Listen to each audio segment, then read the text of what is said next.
호세아 2장 14절에서 23절까지 말씀입니다.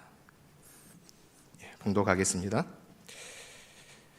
그러므로 보라, 내가 그를 타일러 거친 들로 데리고 가서 말로 위로하고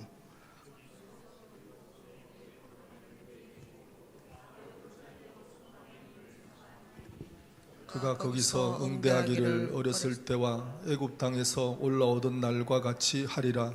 여호와께서 이르시되 그날에 내가 나를 내 남편이라 일컫고 다시는 내 바알이라 일컫지 아니하리라. 내가 바알들의 이름을 그의 입에서 제거하여 다시는 그의 이름을 기억하여 부르는 일이 없게 하리라. 그날에는 내가 그들을 위하여 들짐승과 공중의 새와 땅의 곤충과 더불어 언약을 맺으며 또 이 땅에서 활과 칼을 꺾어 전쟁을 없이 하고 그들로 평안히 눕게 하리라. 내가 내게 장가들어 영원히 살되 공의와 정의와 은총과 긍휼이 여김으로 내게 장가들며 진실함으로 내게 장가 들리니 내가 여호와를 알리라. 여호와께서 이르시되 그날에 내가 응답하리라. 나는 하늘에 응답하고 하늘은 땅에 응답하고 땅은 곡식과 포도주와 기름에 응답하고 또 이것들은 이스라엘에 응답하리라. 내가 나를 위하여 그를 이 땅에 심고 긍휼히 여김을 받지 못하였던 자를 긍휼히 여기며 내 백성이 아니었던 자에게 향하여 이르기를 너는 내 백성이라 하리니 그들은 이르기를 주는 내 하나님이시라 하리라 하시니라. 아멘. 할렐루야. 우리가 가진 성경책 구약, 신약 39권, 27권, 66권입니다. 요즘 특별 새벽 기도회를 하면서 용서에 관한 말씀을 많이 묵상하는데 묵상하는 가운데 이 66권의 성경의 스토리를 한 줄로 표현하면 어떻게 할 수 있을까 생각하다가 제가 한 줄로 이렇게 한번 표현을 해보았습니다. 자기 아들을 십자가에 내어주면서까지 죄인들을 용서하고 품으신 하나님의 사랑 이야기. 잘 만들었는가요? 다시 한번 우리 같이 읽어볼까요? 시작. 자기 아들을 십자가에 내어주면서까지 죄인들을 용서하시고 품으신 하나님의 사랑 이야기. 용서, 사랑의 시작입니다. 용서란 말도 들어갔고 사랑이란 말도 들어갔습니다. 새벽마다 말씀을 들으면서 생각하는 것이 뭐냐면 배워야지 잘 할 수 있겠구나. 용서하는 것도 깊이 있게 배워야 지혜롭게 잘 용서할 수 있고 사랑하는 것도 배워야 사랑을 잘 할 수 있겠다. 그런 생각을 해보았습니다. 어떤 가수가 이런 제목의 노래를 불렀죠. 사랑은 아무나 하나. 사랑은 아무나 하나. 근데 제가 이렇게 대답해 주고 싶어요. 사랑은 아무나 할 수 있습니다. 짐승들이 자기 새끼를 사랑하는 것처럼 그래 본능적으로 사람도 사랑할 수 있습니다. 그런데 사랑을 잘 하려고 그러면 배워야 한다는 것이죠. 배워야 사랑도 잘 할 수 있게 되는 것입니다. 기독교계의 베스트셀러 가운데 하나인 책 5가지 사랑의 언어라는 책이 있습니다. 한 번쯤 읽어보셨죠? 혹시 못 읽어보신 분들은 꼭 한번 읽어보십시오. 사랑 잘할 수 있는 방법이 기록이 되어져 있습니다. 게리 체프먼 목사님, 박사님이 쓴 책인데요. 이분은 40년 동안 결혼 상담을 하시면서 어떻게 하면 부부간에 사랑을 잘할 수 있을 건지, 행복하게 살아갈 수 있을 건지 이 문제에 대해서 이 책에 기록하고 있는데요. 이 두 번째 사랑의 언어로 이야기하는 것이 뭐냐 하면 함께하는 시간을 이야기하고 있습니다. 시간을 함께 보낸다는 것은 사랑이라는 것입니다. 시간을 함께 보내는 것이 왜 사랑이냐? 여러분, 시간을 다른 말로 표현하면 생명이에요. 80까지 살았다, 90까지 살았다, 앞으로 120까지 살지 150까지 살지 모르지만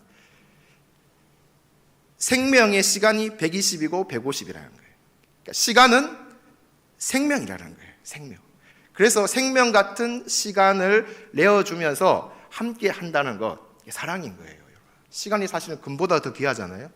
금보다 귀한 시간을 내어주면서 누구랑 함께 있는 것, 이것이 사랑이라는 것입니다. 근데 중요한 건 뭐예요? 함께 있는 것도 중요하지만 그것보다 더 중요한 게 있어요, 여러분. 누군가와 길을 함께 걸어가요. 함께 하는 거죠. 근데 마음이 다른 데가 있다면, 함께 길을 가면서도 다른 생각을 한다면 그것은 온전한 사랑이 될 수 없습니다. 함께 하면서 상대를 생각하고 상대에게 집중할 때 그것이 온전한 사랑이라고 할 수 있습니다. 오늘 수요 예배에 우리가 나와 있는데, 수요 예배에 나와서 이렇게 하나님 앞에 예배 드리는 것, 이거 하나님을 향한 사랑의 표현입니다. 하나님, 제가 하나님 사랑합니다, 표현이죠. 근데 더 중요한 거는 뭐냐면 몸만 나와 있으면 안 된다는 거예요. 예배하는 이 시간에 내 생각은, 내 마음은 다른 데 가 있으면 그건 50점짜리입니다. 몸도 여기 있고 내 마음도 여기 있고 하나님께 집중할 때 그것이 하나님을 향한 온전한 사랑이 될 수 있다는 것입니다, 여러분. 자, 오늘 우리가 읽은 14절 말씀을 다시 한번 보겠습니다. 14절 말씀에 보면, 그러므로 보라, 내가 그를 타일러 거친 들로 데리고 가서 말로 위로하고. 여기 내가는 누구냐 하면 하나님을 말합니다. 내가 그를, 이스라엘 백성들을 거친 들로 데리고 가겠다, 이렇게 이야기를 하고 계시는데요. 거친 들은 어디를 말할까요? 광야를 말합니다. 예, 광야를 말하는 것입니다. 광야는 여러분들이 들어서 아시겠지만 살기 너무 힘든 장소예요. 마실 것도, 마실 물도 없고 먹을 양식도 없고 삶에 필요한 것들을 채울 수 있는 그런 장소가 아닙니다. 너무너무 살기 힘든 장소예요. 어떻게 보면 하나님의 도우심이 없이는 광야에서는 오래 살 수 없죠. 근데 그런 광야로 하나님께서 지금 이스라엘 백성들을 데리고 가시겠다, 그렇게 말씀하십니다. 여러분, 하나님께서 만약에 오늘 밤에나 내일 새벽에 기도하시는데 누구누구야, 영희야, 영희는 제 아내입니다, 철수야, 철수야, 내가 너를 광야로 데리고 가겠다, 이렇게 하면은 여러분 이름을 부르면서 여러분 마음이 어떨 것 같아요? 주여, 그러셨습니다. 주여. 예. 결코 가고 싶지 않은 장소가 광야입니다.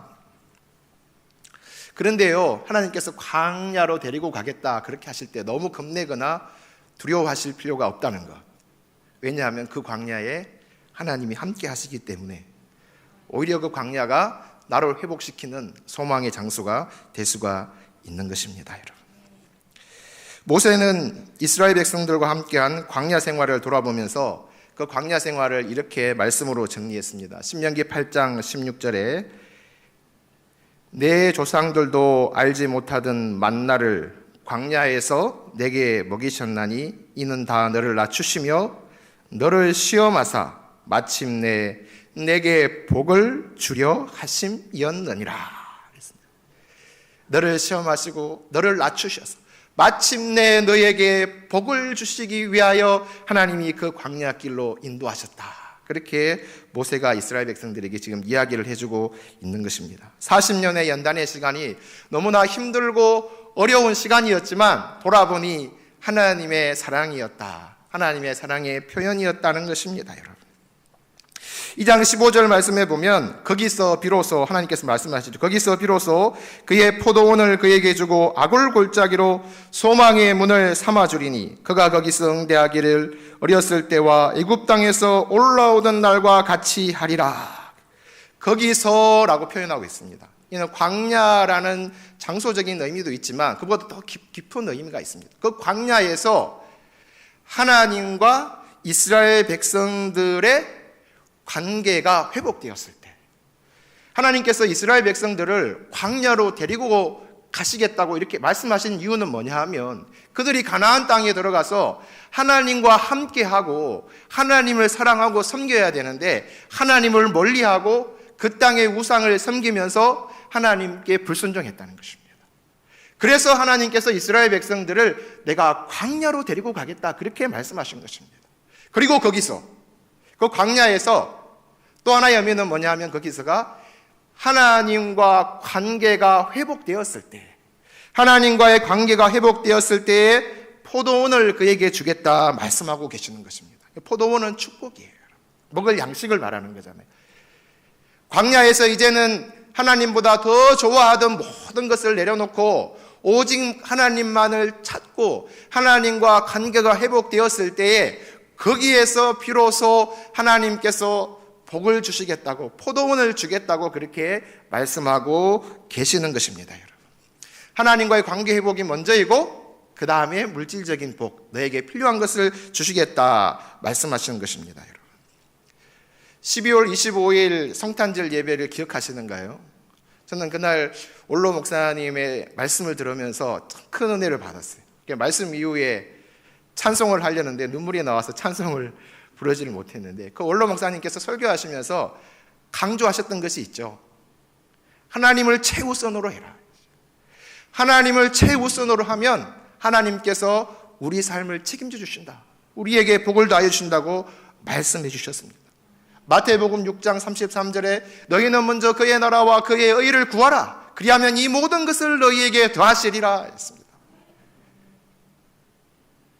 그의 나라와 의를 구할 때 하나님께서 다 채워주신다는 것이죠. 우리가 다 잘할 수 없고, 올로 목사님 말씀입니다. 다 완벽할 수 없고 다 해낼 수 없습니다. 그러나 우리가 하나님을 우선으로 생각하고 나간다면 하나님께서 복과 은혜를 베풀어 주실 것이다. 그렇게 말씀하신 것입니다, 여러분. 오늘 본문 말씀 이어서 보면 그 포도원을 줄 뿐만 아니라 아골 골짜기로 소망의 문을 삼아 주리니라고 말씀하십니다. 아골이라는 단어는 괴로움이라는 의미의 말씀입니다. 아골은 괴로움. 아골은 뭐요? 괴로움입니다. 괴로움. 이스라엘 백성들은 이 아골 골짜기와 관련해서 잊을 수 없는 사건이 있습니다. 그러니까 아골 골짜기 그러면 그 사건이 생각나요. 여러분 생각나십니까? 이스라엘 백성들이 40년 광야 생활 다 마치고 요단강 건너서 이제 가나안 땅으로 들어가는데 첫 번째 맞이했던 성이 여리고 성이잖아요. 여리고 성을 어떻게 무너뜨렸죠? 성을 하루에 한 바퀴씩 돌고 7째 날에는 7바퀴 돌고 나팔 불고 백성들이 소리 질렀을 때 여리고 성이 확 무너졌다 그죠? 거대한 성이 무너졌어요. 근데 그 다음에 이스라엘 백성들이 맞이했던 성이 뭐죠? 아이성. 예, 성경 공부 많이 하셨네요. 아이성이 아이성. 아이성은 여리고에 비하면 작은 성이라 뭐 다 안 가도 되고 조금만 보내서 하면 이길 수 있겠다고 그래서 군사들 조금만 보냈는데 웬걸요? 갔는데 완전히 패하고 많은 사람이 죽고 도망갔잖아요. 왜 그랬습니까? 예, 유다 지파의 아간이라는 사람 때문에 그랬습니다.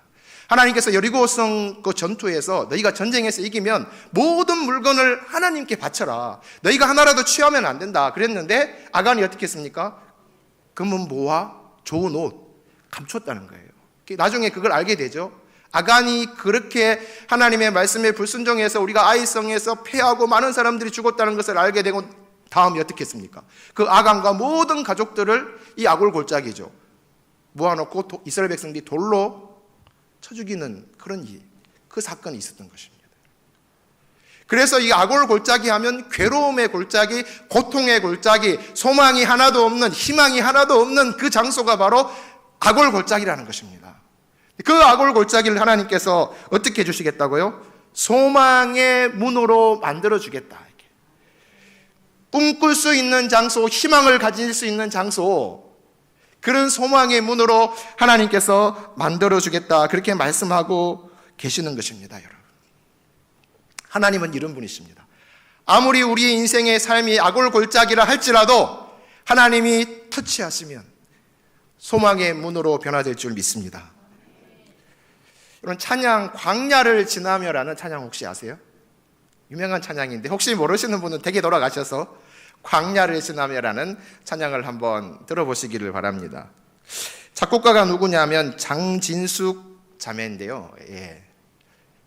이 장진숙 자매가 이제 CBS 새롭게 하소서 제가 한 번씩 봅니다. 보면서 상당히 은혜를 받아서 이제 마음속에 이제 그 감정이 새겨져 있거든요. 이 자매는 중학교 다닐 때 부친이 암에 걸렸어요. 투병을 4년 하시다가 대학교 1학년 때 세상을 떠나셨어요. 그 어머니가 홀로 이제 남으셨는데 집이 가난하니까 진수가 너 대학교 가면 내가 아무것도 해줄 수 있는 게 없다. 학비도 네가 알아서 해야 되고 밥 먹는 것도 네가 알아서 해야 되고 차비까지도 네가 알아서 해야 된다. 그래서 대학 생활을 하는데 너무너무 힘들었대요. 밥 한 끼 해결하는 게 너무 힘들었고 차비 한 번 해결하는 것이 너무 힘들었다.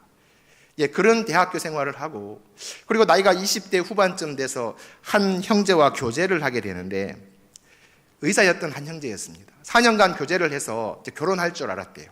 32살, 그럴 때 32살. 결혼할 줄 알았는데 이 장진숙 자매가 시아버지 될 사람이죠. 찾아갔대, 인사드리러. 4년 교제했으니까 결혼할 거로 찾아갔는데, 시아버지가 뭐라고 하셨느냐 하면, 첫 번째, 애비 없는 자식 안 된다. 우리 아들은 키가 작으니까 키가 커야 된다. 학력은 적어도 부산대 이상은 나와야 된다. 돈은 얼마 정도 있어야 된다. 이렇게, 여러분 그렇게 하시지 마시기 바랍니다. 예, 사위를 맞이하든 며느리를 맞이하든 이게 성경적이지 않잖아요. 성경적입니까? 예, 절대 성경적이지 않습니다. 그래서 어떻게 됐을까요? 깨졌어요. 4년 사귀고 결혼할 줄 알았는데, 깨지고 나서 몸이 얼마 안 지나서 몸이 아파서 병원에 가서 정기검진을 받았는데 갑상선에 혹이 크다랗게 생겨서 수술을 해야 된대. 그래가 그 수술대 위에 이제 올라가는데 엄마랑 멀리 떨어져 있어 올 형편이 안 되니까 보호자도 없이 혼자 그 혹 제거하는 수술을 받아야 되는, 너무 힘들고 괴로웠대요.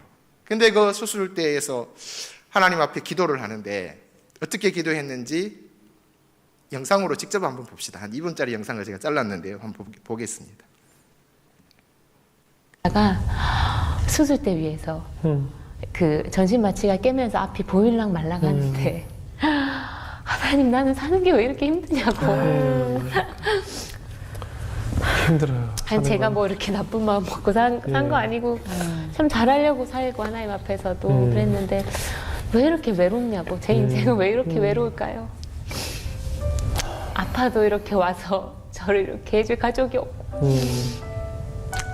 그때 이제 제가 수술대 위에서 하나님께 고통도 너무 아프고 외로움도 너무 고통스럽다고 하나님께 기도했더니 하나님께서 너무 신비한 경험을 주셨어요. 그때 저를 이렇게 따뜻하게 감싸주시면서 그런 마음을 주시더라고요. 내가 네가 힘든 거, 네 고통 다 안다. 네가 사람들은 몰라도 나는 다 모든 걸 다 안다. 그리고 너 그때 제가 이제 부산 말을 쓰니까 하나님이 저한테 뭐 죽고 뭐 그게 줄까? 들리는 것도 사투리 들리는 신기하네. 뭐 죽고 뭐 죽고? 뭐 죽고. 아, 그래서 저 잊을 수가 없어요. 그 뭐 죽고를 잊을 수가 어머, 없어요. 어머. 하나님이 다양한 언어를 사용하시고 각자 언어에 다 알아들게 그렇잖아요. 미국인에겐 영어로 하시고 부산 사람에게 부산 언어 하시고. 그렇죠. 내가 너가 원하는 기도 제목은 내가 다 들어주고 싶으니까 뭐 줄까? 네. 그런 마음 주시더라고요. 그래서 제가 앞이 보이지도 않고 막 의식이 막 온전치도 않은데 그때 딱 두 가지 기도 제목. 예.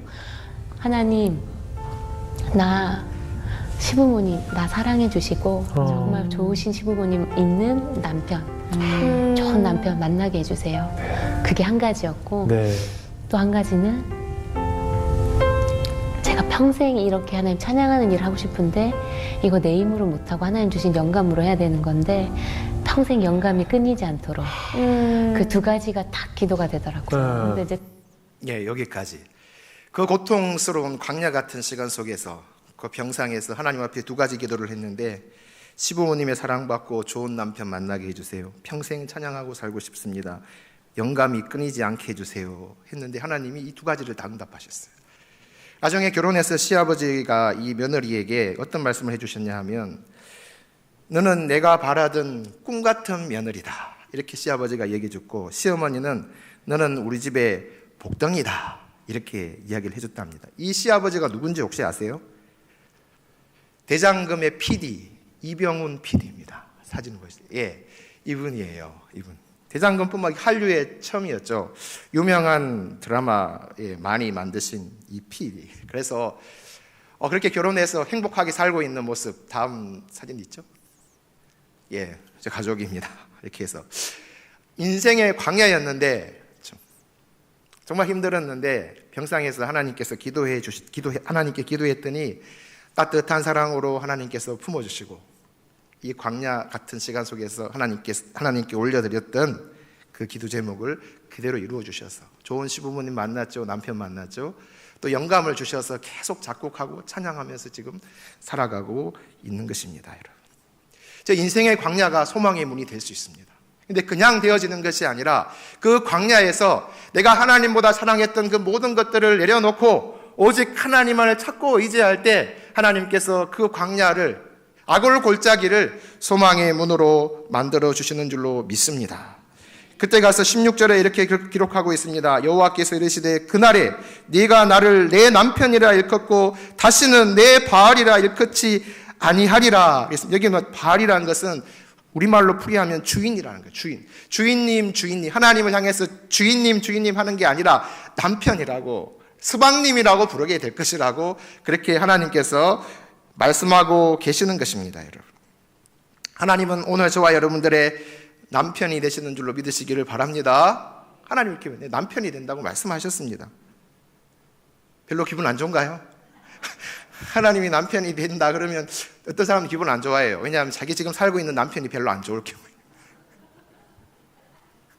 어떤 분은 그러죠. 하나님이 우리 아버지 너희 아버지 되신다 그러면 기분 안 좋아요. 왜? 지금 현재 아버지가 별로 안 좋아서. 그런 아버지, 그런 남편 아닙니다. 우리를 너무나 잘하시고 우리를 위해서 생명까지도 주실 수 있는 그런 남편, 우리에게 가장 좋은 것을 주시는 그런 남편이 되어주실 것이라고 하나님이 말씀하시는 것입니다. 19절 20절에 보면 내가 내게 장가들어 영원히 살되 공의와 정의와 은총과 긍휼히 여김으로 내게 장가들며 진실함으로 내게 장가들리니 내가 여호와를 알리라 했어요. 하나님이 너에게 장가들어서 영원히 사시겠다고 이렇게 말씀하십니다. 떠나지 않고 예수님께서 세상 끝날까지 너희와 항상 함께 있으리라 말씀하셨습니다, 여러분. 구약 시대에는 하나님의 성령이 임재하셨다가 떠나가시기도 하셨지만 예수님께서 약속하신 보혜사 성령님은 우리에게 오신 이후로 절대로 떠나가지 않으시는 분이심을 믿으시기를 바랍니다. 이 하나님의 말씀이 그대로 이루어져서 하나님이 나를 부르시는 그날까지, 아니면 주님이 오시는 그날까지 함께 하시고 우리를 인도하시고 우리의 남편이 되어 동행해 주시는 분이 하나님이신 것입니다, 여러분. 이보다 더 좋은 일이 있습니까? 로또 당첨되는 것보다 훨씬 낫죠? 하나님이 내 남편이 되어주신 게 최고입니다. 하나님이 내 남편인데 두려워할 게 뭐 있으며 걱정할 게 뭐 있으며 그것이 최고인 줄로 믿습니다. 중요한 것은 뭐예요? 그렇게 우리를 사랑하시고 우리의 남편 되어주시는 하나님을, 우리도 그 사랑에 응답해서 하나님을 사랑하고 하나님을 최고로 모시고 섬기며 나아간다면 어떤 광야로도 어떤 악을 골짜기로도 거기에 소망의 문을 하나님께서 만들어 주실 줄로 믿습니다. 그 하나님을 잘 섬기며 복된 이 아내가 될 수 있기를 주님의 이름으로 축복합니다.